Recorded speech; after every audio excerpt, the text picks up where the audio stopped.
Hello दोस्तों, Hindi design studio में आप सभी का स्वागत है।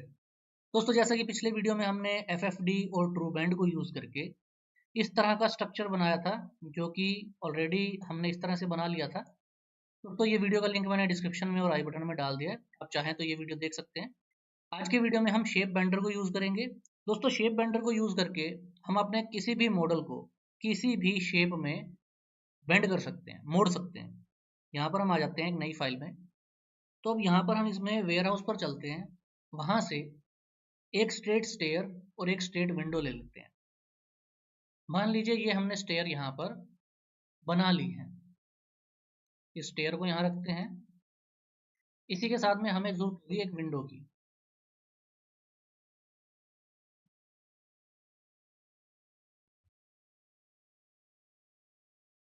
मान लीजिए ये वाली विंडो हम ले लेते हैं।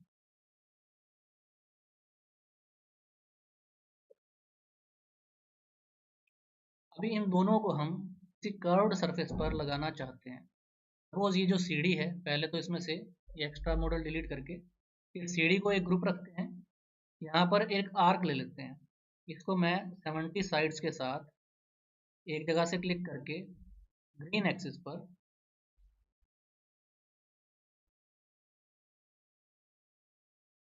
मान लीजिए 11 फीट ब्रेड्थ के साथ इधर 5 फीट का कर्व दिखा देते हैं। तो हमें इस कर्व पर ये सीढ़ी लगानी है। एक तो ये चीज़ हम समझेंगे। इसी के साथ में ऐसे ही कर्व का एक ऑफसेट देकर मान लीजिए 4.5 इंच का ऑफसेट दे देते हैं। इसको एक दीवार बना देते हैं। उसको यहाँ पे 10 फीट की हाइट दे देते हैं, इसका ग्रुप। अब इन सब पर सबसे पहले तो ये जिस एक्सिस पर है इसको यहाँ से सेलेक्ट करके रोटेट करेंगे। रेड एक्सिस की तरफ ये सर्कल या आर्क होनी चाहिए। 90 डिग्री मैंने इसको रोटेट कर दिया। पहले हम इस पर स्टेयर रोटेट कर लेते हैं और फिर इस खिड़की को भी इसके ऊपर हम लगाएंगे। इसके लिए जो ये हमारी स्टेयर रहती है, इसकी टोटल लेंथ में हमें एक रेफरेंस लाइन चाहिए, जहाँ से हमारी स्टेयर स्टार्ट होगी और जहाँ तक ये जाएगी।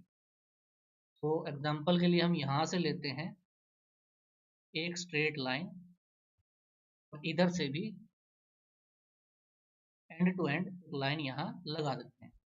जहाँ ये दोनों पॉइंट मिले इनको एक्स्ट्रा को डिलीट, वर्टिकल लाइन भी डिलीट। ये लाइन मिल गई।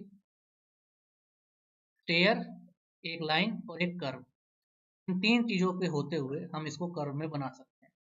पहले ग्रुप को सेलेक्ट करना है, शेप बेंडर टूल लेना है, रेफरेंस लाइन एक क्लिक करके इसके बाद जो कर्व है वहां पर जैसे ही आप क्लिक करोगे यहाँ आपको जस्ट एंटर हिट कर देना है।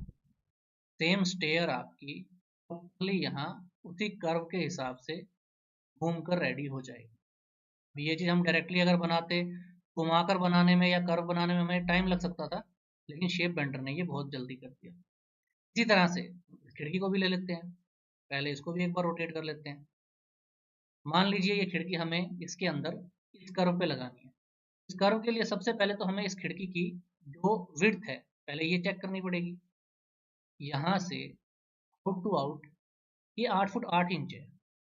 एक बार के लिए मान लीजिए अगर ये 6 feet 10 inch by 8 foot 8 inch है, तो यहाँ पर हमें इसके अंदर जहाँ खिड़की को लगाना है उसके लिए वो स्पेस पर्टिकुलर पहले मेंशन करना पड़ेगा। मान लीजिए सिल लेवल हमारा रहेगा 2 फीट का। 2 फीट से ऊपर हम इस खिड़की को लगाना चाहते हैं। इसकी जो विड्थ है वो टोटल 8 फुट 8 इंच है और इधर 6 फुट 10 इंच है। तो यहाँ पर एक बार के लिए मान लीजिए हम एक बॉक्स बनाते हैं। हम इसका साइज डालते हैं 8 फीट 8, 6 फीट 10। यहाँ पर सेम इसकी हाइट डाल देते हैं 6 फीट 10। इसको एक ग्रुप बनाकर सेंटर पॉइंट से जस्ट यहाँ पहले एक बार प्लेस करते हैं और इसके बाद इसके बीच में से आर पार ऐसा कुछ निकाल देते हैं।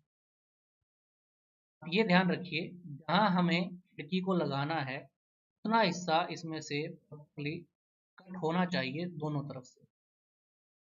अगर मानिए ये इस तरह से जो कटआउट हमें दिख रहा है उतना हिस्सा इसमें से कट जाएगा, ठीक है ना। अब इसके बाद यहाँ पे हमें यूज करना पड़ेगा सॉलिड टूल्स को। इधर से हम लेंगे सॉलिड टूल्स। इसके अंदर ऑप्शन मिलेगा सब्ट्रैक्ट का। पहले जिसको हमें काटना है उस हिस्से को पकड़कर सब्ट्रैक्ट बटन लेकर, और फिर दूसरे ग्रुप को जैसे ही क्लिक करेंगे बीच में से खिड़की की जगह कट गई। ये काम तो ये हुआ। अब इसके ऊपर मुझे ये खिड़की लगानी है, तो अब इस खिड़की के लिए क्या करना पड़ेगा, सेम वही तरीका। या तो आप ये वाला कर्व इसमें से उठा लो, कंट्रोल सी, इसको बाहर रख लो, कंट्रोल वी। इसको भी हमें यहाँ रोटेट करना पड़ेगा पहले रेड एक्सिस पर, इधर से 90 डिग्री। आपके पास कर्व आ गया, आपके पास खिड़की है, यहाँ पर हमें एक रेफरेंस लाइन लेनी है। इसमें से डायमेंशंस डिलीट कर देते हैं, नहीं तो ये साइज को बिगाड़ रही है। डायमेंशन ये भी डिलीट, वर्टिकल भी डिलीट। अब ये पूरी खिड़की, इसकी एंड टू एंड एक लाइन हमें लेनी पड़ेगी, यहाँ से लेके यहाँ तक। पहले खिड़की को सेलेक्ट किया, शेप बेंडर टूल लिया, इसके बाद यहाँ लाइन सेलेक्ट करते हुए जैसे इस कर्व पर क्लिक किया,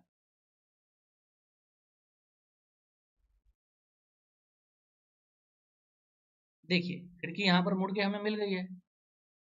इसके कॉर्नर ज़्यादा स्मूथ लग रहे हैं तो इसको यहाँ से सॉफ्टन स्मूथ एजेस करके सॉफ्टन को प्लानर रखते हुए 20 डिग्रीज पर हम इसको रख लें। अब इस खिड़की को यहाँ से पिक करना है, सेम इस कर्व के कॉर्नर पे मैच करना है। साइज में थोड़ा डिफरेंस है, अकॉर्डिंगली इसको स्केल के थ्रू मैनेज कर सकते हैं।